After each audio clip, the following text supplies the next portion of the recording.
noite, está no ar aqui pelo canal 16, o programa Câmara Entrevista.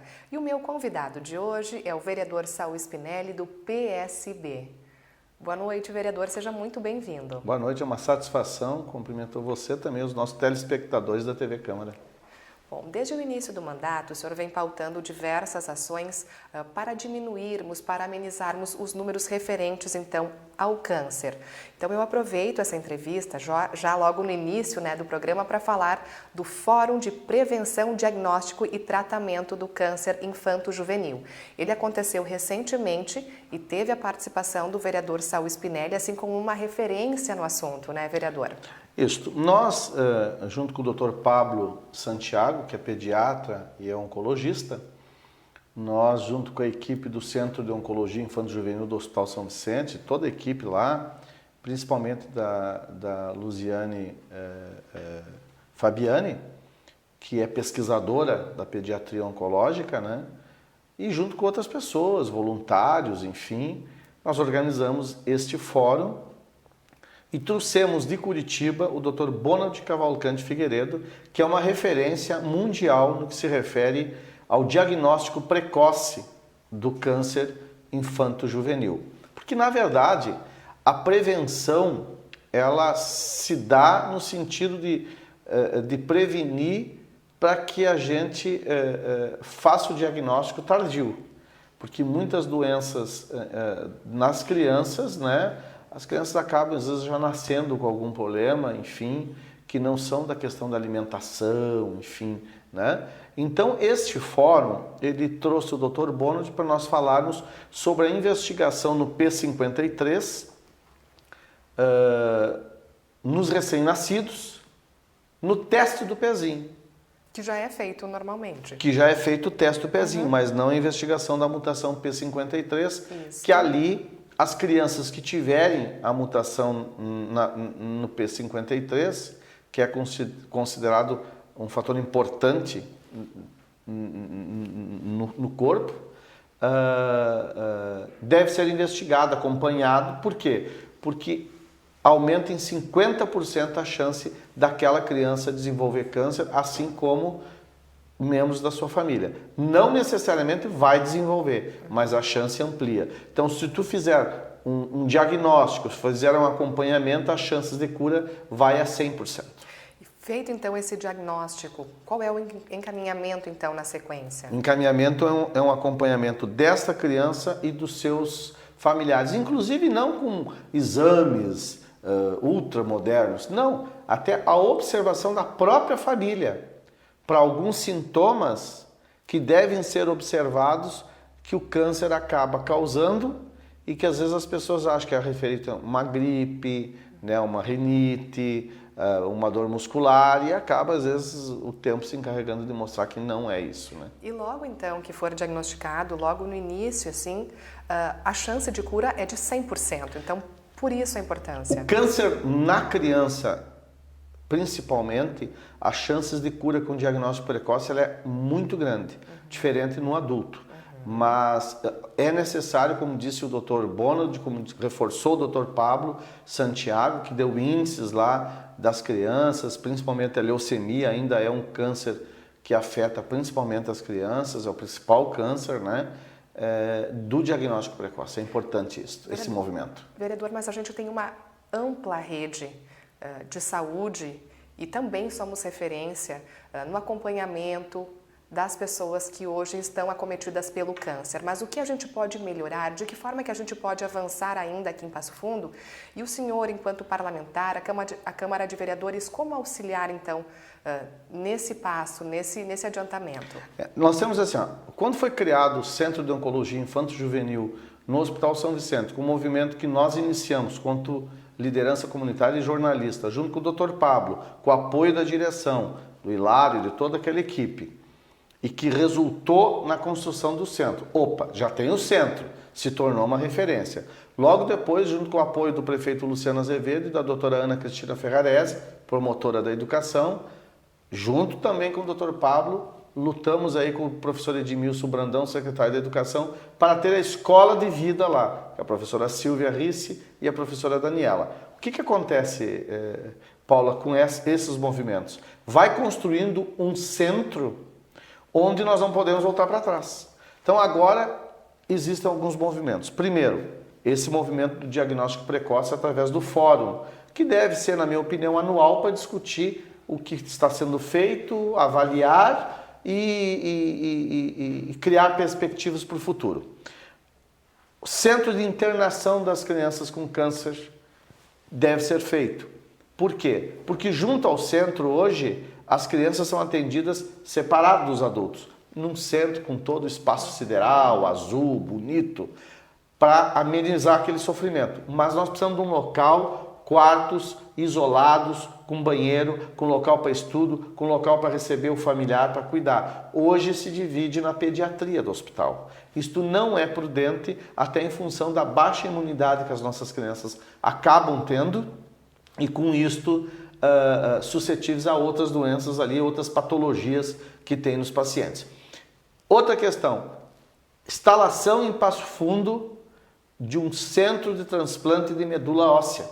Por quê? Porque nós temos como salvar milhares, milhões de pessoas que sofrem da leucemia. Mas nós temos que ter o diagnóstico precoce, nós temos que ter o doador da medula, que inclusive agora no mês de setembro se comemora dia 19, o Dia Mundial do Doador de Medula, né? 19 de setembro, e também o centro de transplante. Então, o diagnóstico, o doador e o transplante. Então, é um centro. E, paralelo a isso, também fazer campanhas.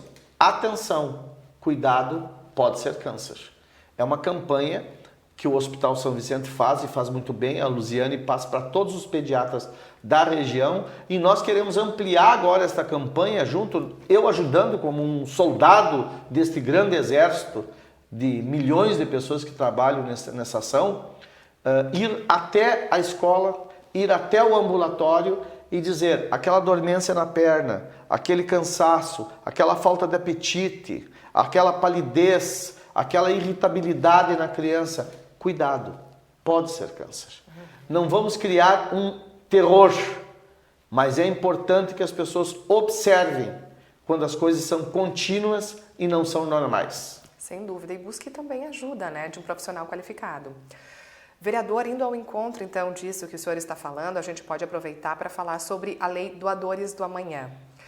Em outras palavras, é a lei que incentiva, então, futuros doadores de sangue. É um projeto idealizado pelo Serviço de Hemoterapia do Hospital São Vicente de Paulo, com o respaldo do vereador Saulo Spinelli, através da aprovação de um projeto aqui na Câmara. Explica para a gente melhor como que funciona, então, esta lei. Doutor Marco Matos me ligou. Falamos sobre esse projeto que foi construído dentro do setor jurídico do Hospital São Vicente, junto com a hemoterapia, em nome da Larissa, que é assistente social daquele setor. Eu destaco todas as pessoas que lá trabalham. Qual é o objetivo? Dentro daquela série de ações que eu falei, eu me refiro à doação de sangue. Como é que você vai fazer um tratamento de câncer? Como é que você vai fazer um tratamento, uma cirurgia de alta complexidade, uma cirurgia de urgência em função de um acidente, um transplante sem ter sangue? Tanto no Hospital São Vicente, quanto no Hospital da Cidade, no Hospital Municipal, no Hospital Pronto-Clínica e no Hospital da região. O Hemopasso abrange 146 municípios e está para aumentar. E 48 hospitais. A Claudete se vê pequena junto com a equipe dela para captar sangue e para atender toda esta demanda de plaquetas, enfim, uma série de coisas, né? Então, nós temos capacidade de 80 doadores por dia, tanto no São Vicente quanto no Hemopasso. Tanto quanto num quanto no outro, é em torno de 40 por dia. 10 de Passo Fundo e 30 de fora. Então nós temos que fazer a mudança disso. Temos que aumentar o número de doadores, aumentar os doadores em Passo Fundo, porque estão aqui, o centro, tanto é do hospital quanto do Hemopasso, mas também afirmar que doar sangue não é tomar uma água, tomar um chope ou dar uma caminhadinha rápida ali na avenida. Não, doar sangue é coisa séria. Às vezes você chega lá, existem alguns protocolos a serem cumpridos que devem ser cumpridos. Doar sangue, doar medula, que a nossa lei também prevê a questão do incentivo à medula, é um ato de amor, é um ato de cidadania. Cada doador de sangue atende 4 pacientes. 4 pacientes. Passo Fundo já teve que, em alguns momentos, recorrer a Cruz Alta, recorrer a Pelotas para buscar bolsas de sangue para poder atender os pacientes que aqui estão internados. Então, o homem sadio, por exemplo, pode doar sangue 3 vezes por ano. A mulher um pouco menos em função de uma série de questões próprias da mulher, né? Mas mesmo assim nós temos muitas mulheres que doam sangue, mas precisamos de mais. Precisamos do doador fidelizado, aquele que diz, 3 vezes por ano eu vou doar sangue. Eu vou lá, vou doar sangue, eu vou doar por um ato de amor. Eu não quero saber para quem que eu vou doar. Porque normalmente quando uma pessoa conhecida se acidenta ou faz uma cirurgia, aí existe aquela mobilização. Mas isto é importante, é heróico, eu poderia dizer, mas nós precisamos ter o doador fidelizado. E para isso os movimentos das escolas, feitos pela equipe do Hospital São Vicente, que faz da hemoterapia, o Hemosito, que vai nas escolas, as crianças ficam alegres, felizes quando o Hemosito está chegando, né? Então, as crianças até falam, doe um pouquinho do seu tempo, salve 4 vidas, com apenas uma picadinha e um pouquinho de sangue.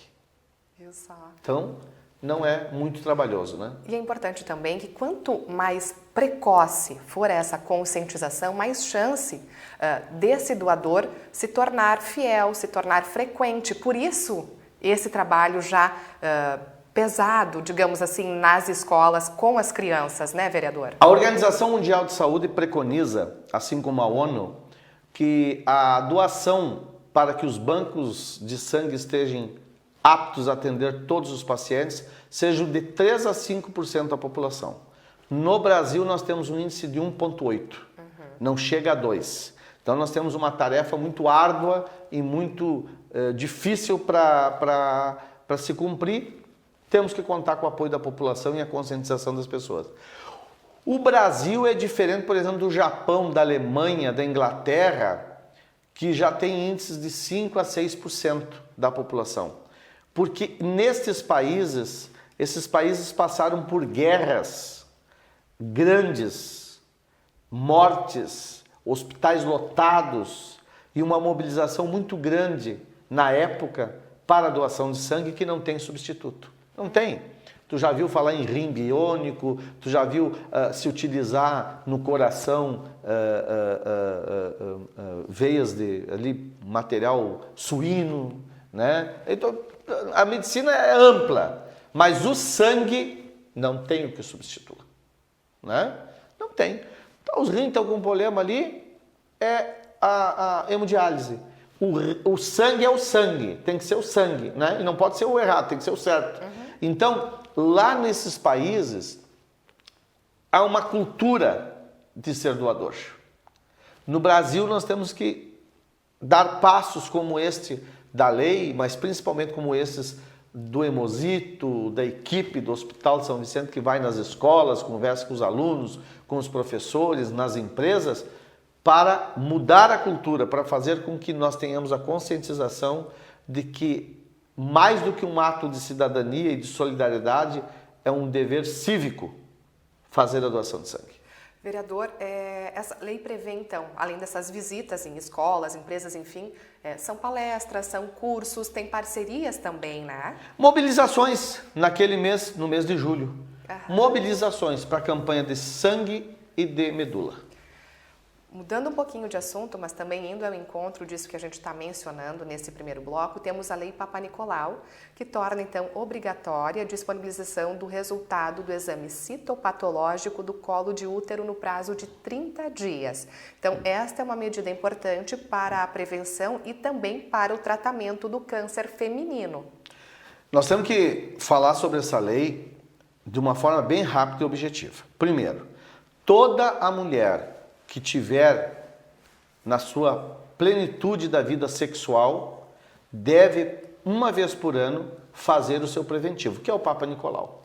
Se a mulher fizer todos os anos, o risco de câncer, de desenvolver o câncer, é zero. Porque o câncer no colo de útero, que o Papa Nicolau faz o diagnóstico, ele é um câncer pegado. Então já tem até vacina, né? As meninas já estão sendo incentivadas a pegar a vacina para que não se desenvolva, né, com câncer. Se for feito o Papa Nicolau, aquela situação ali é resolvida com um tratamento com o ginecologista. O que acontece é que desenvolve o câncer de 3 a 5 anos depois de ser transmitido do homem para a mulher. E muitas vezes as mulheres ficam 10 anos sem fazer o preventivo. Algumas, né? E, lamentavelmente, quando vai para o hospital fazer o exame, porque sente dor, tem odor, uma série de outros sintomas, o câncer já está, infelizmente, no estágio avançado e, em alguns casos, até com metástase. Então, tu fazer o preventivo é a primeira coisa, antes da lei. Fora o preventivo, é o seguinte, quando você fizer o teste Papa Nicolau, vira o resultado rápido. 30 dias. Por quê? Porque é um câncer muito violento também. Começar rápido o tratamento. Começar rápido o tratamento, já terminar com aquilo ali. Ele demora de 3 a 5 anos para desenvolver, mas também quando está desenvolvido ele acelera. Então, o tratamento ele é importante para receber o diagnóstico em 30 dias. Passo Fundo tem cumprido a lei. A enfermeira Tânia, eu quero mandar um abraço para ela, que coordena todo isso aí. É feito por um laboratório privado, uma licitação, e a gente tem visto que, além de outros exames, este tem cumprido o prazo. Agora, se não for cumprido, evidentemente que nós temos que exigir que seja cumprido. Isso é uma questão de saúde. Isso salva a mulher, previne o câncer e a economia, porque com certeza tratar ali no início é muito mais barato do que às vezes 600 mil reais que se gasta no mínimo num tratamento de câncer entre quimioterapia, internações, radioterapia, equipe médica, enfim. Exatamente. Bom, a gente então vai conversar mais com o vereador Saul Spinelli. No próximo bloco nós vamos conhecer outras propostas que já se tornaram lei aqui em Passo Fundo e outras ainda que estão em tramitação aqui na Câmara. Nós voltamos em seguidinha.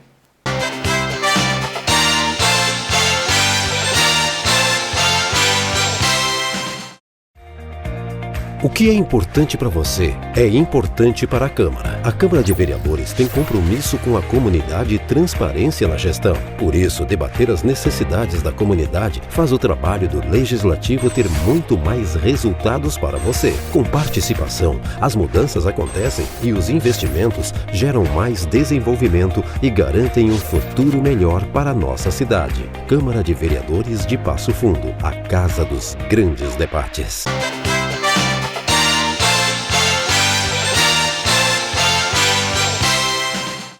O programa Câmara Entrevista está de volta e nesta noite eu estou conversando com o vereador Saul Spinelli do PSB.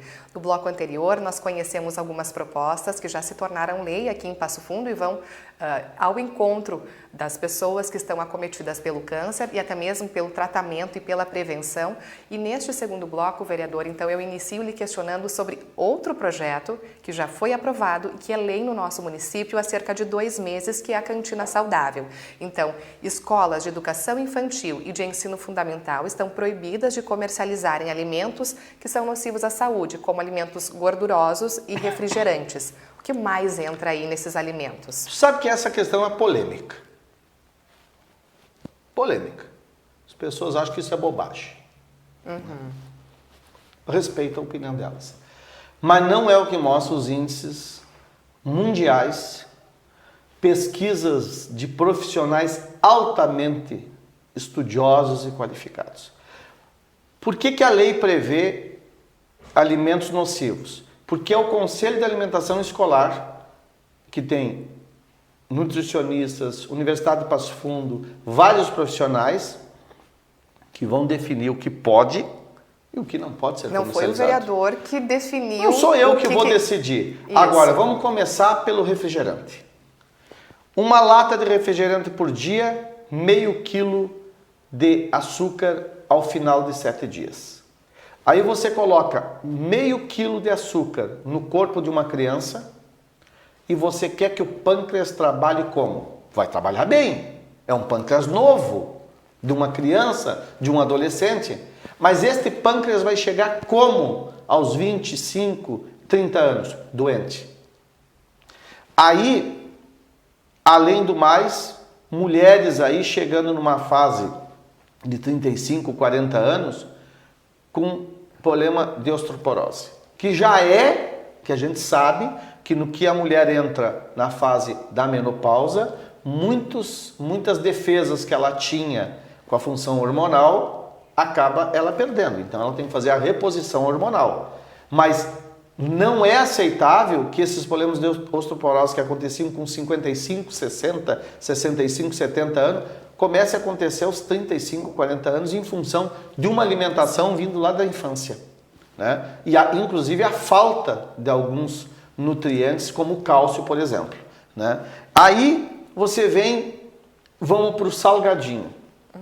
Salgadinho que um índice de açúcar no salgadinho, um índice de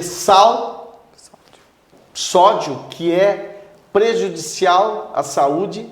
E aí você vê 30% das nossas crianças obesas, com hipertensão, com diabetes e algumas desenvolvendo uma facilidade maior, inclusive para o câncer. Aí eu não sou especialista, não sou médico, né? Mas assim, ó, o que os especialistas, os pesquisadores, os estudiosos falam? A questão do índice de açúcar inserido pelo ser humano, pela criança, ali na frente, ele facilita sim o desenvolvimento do câncer, né? A alimentação facilita sim, o estresse facilita, o fator hereditário facilita. Então nós temos que eliminar algumas coisas. Nós não podemos permitir que as nossas crianças tomem refrigerante como se tomassem água. Não tomam mais água, né? Inclusive, em algumas águas comercializadas, o índice de sódio está acima do permitido. Também. Né? Nós estamos ingerindo 6 vezes mais sódio do que se preconiza as orientações da Organização Mundial de Saúde. 6 vezes. Então você pega uma criança com 12 anos, vai no médico. O que o meu filho tem? Pressão alta. Será que não acendeu a luz vermelha já para nós vermos que tanto a questão do sódio, quanto a questão do açúcar, quanto a questão da gordura, aquelas bolachinhas recheadas,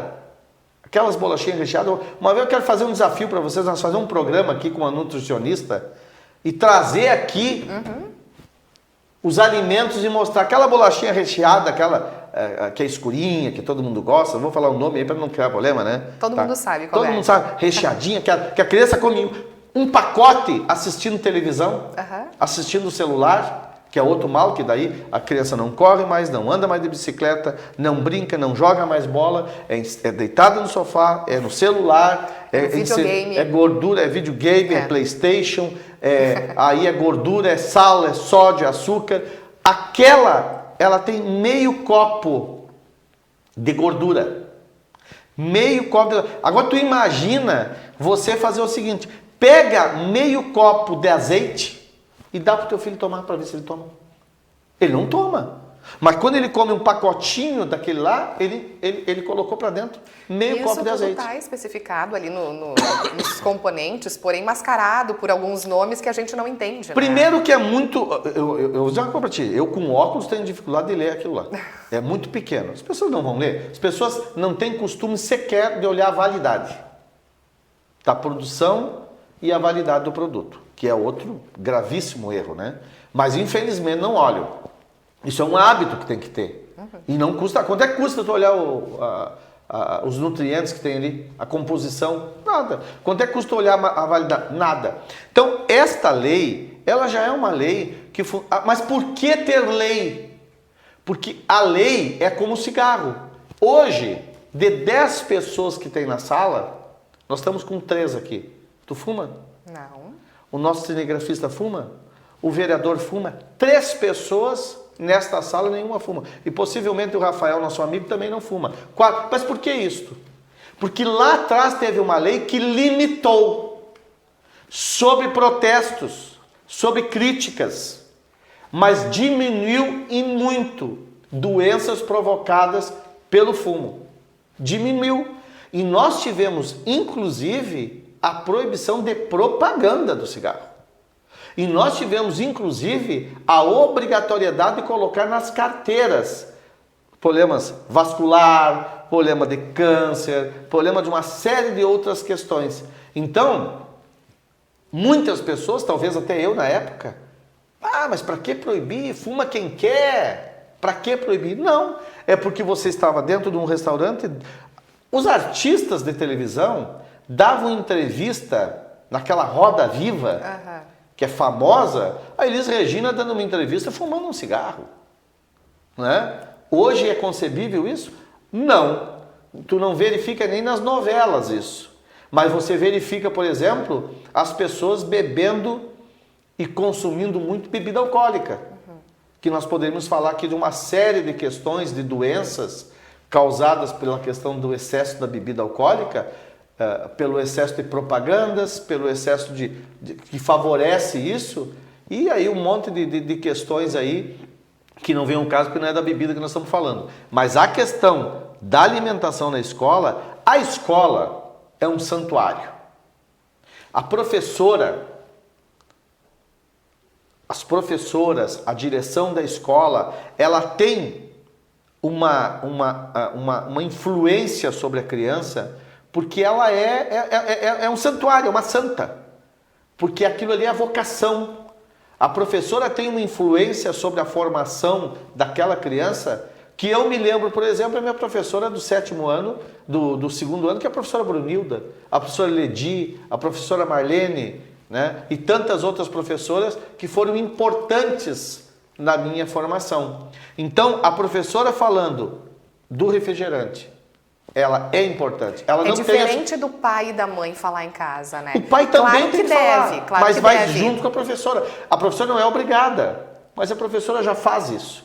Os professores, as escolas fazem isso muito antes da lei.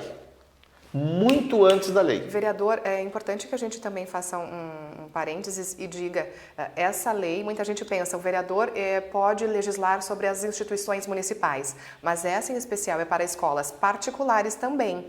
Particulares, e essa lei se soma a uma lei do Tiago Seymour, que também, a nossa aqui, eu fiz um debate um pouco maior, porque a gente conversou com vários diretores, a gente conversou com um nutricionista, e aí as pessoas dizem assim, porque ele não sabe que é fácil. Claro que não é fácil, pessoal.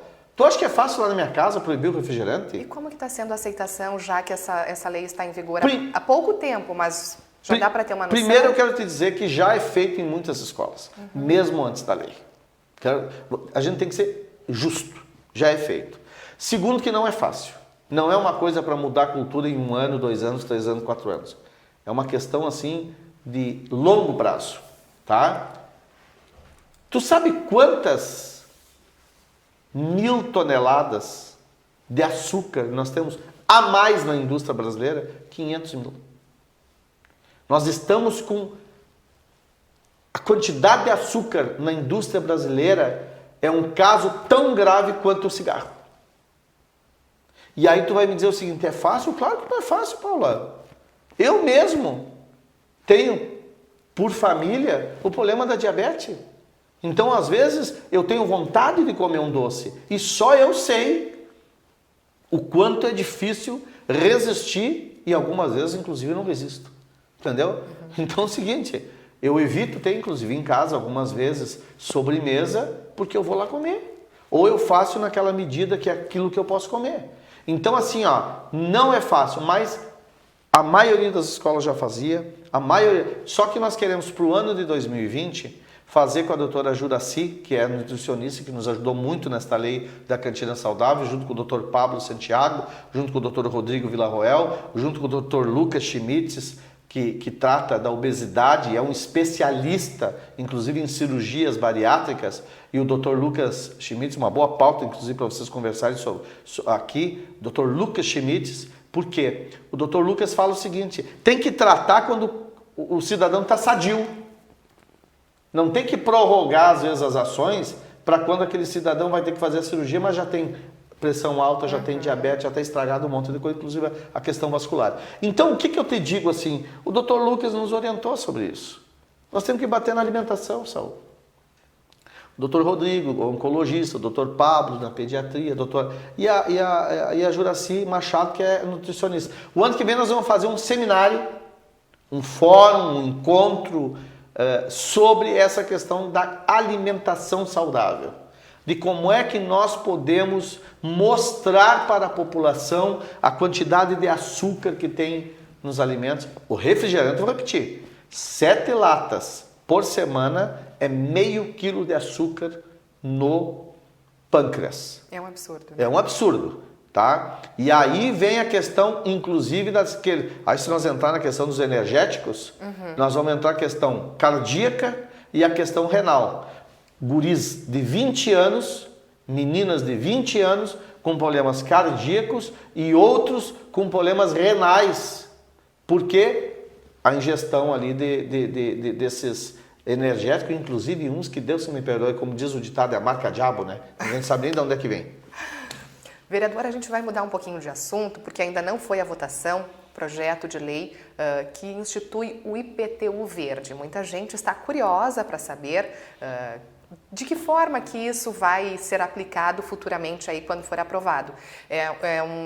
Uma proposta que prevê um desconto que pode chegar então até 100%, porém ele não é contínuo, ele não é permanente, ele não pode prejudicar o orçamento municipal, né? Que medidas, que critérios as pessoas podem ter em casa para se enquadrar então nesse IPTU verde? O IPTU verde já é realidade em Curitiba há 20 anos. Aqui a gente discute ainda, a gente vê ainda que a necessidade de uma defesa prévia.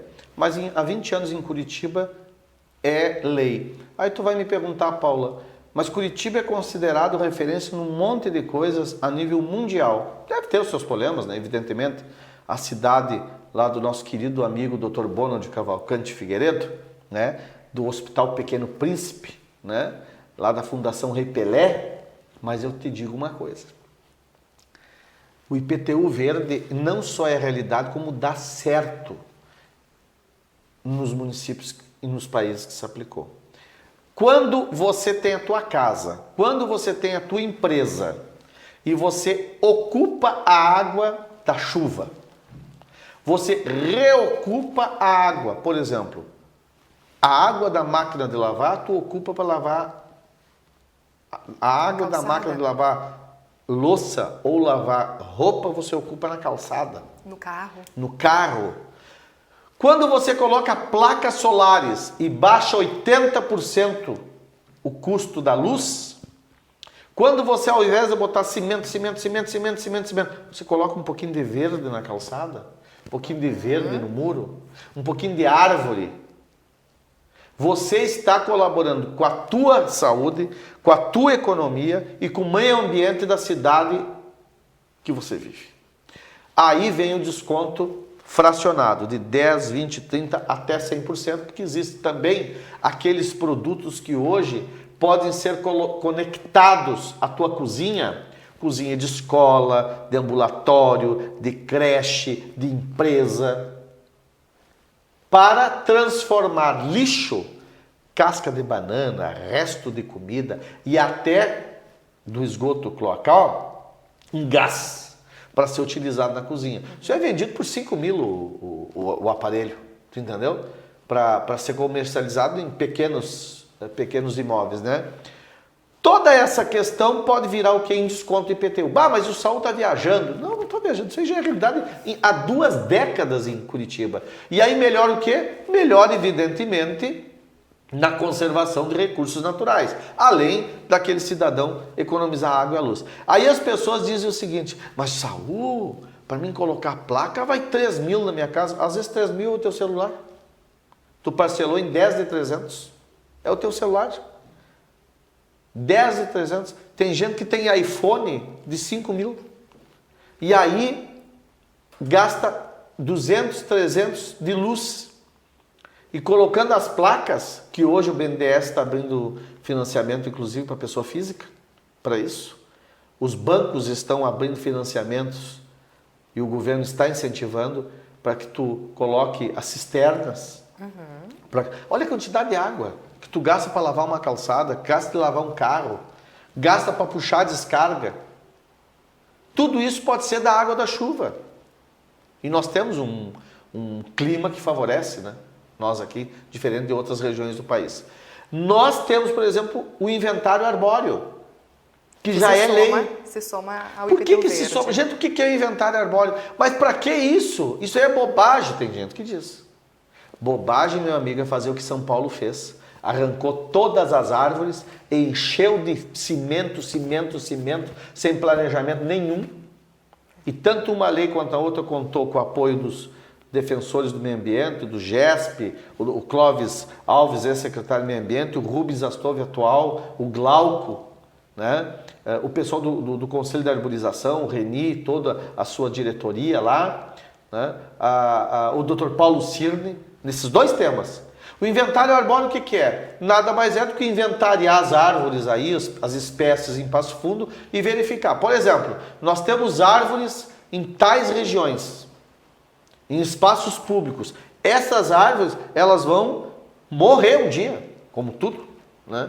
Quanto vão durar os plátanos? Pode durar 100 anos.